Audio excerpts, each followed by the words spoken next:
い飲み物なんだ。小さくキラリときめいて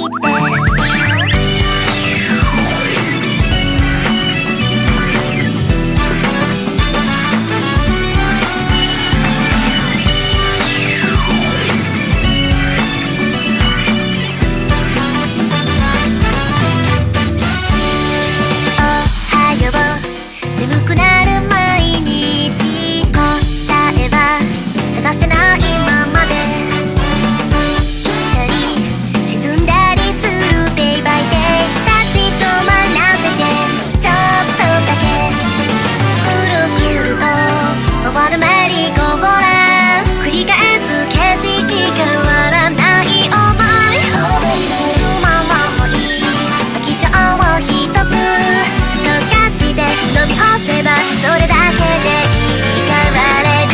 よね。デジルズレてさあ遊ぼうよ。神様のいたずらも乗りこなすくらい恋が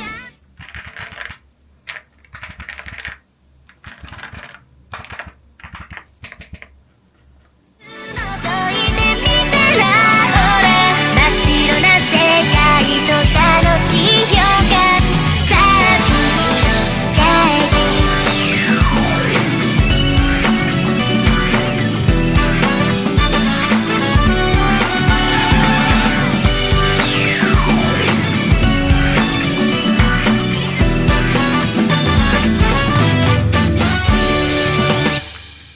苦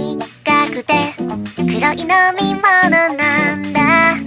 小さくキラリときめい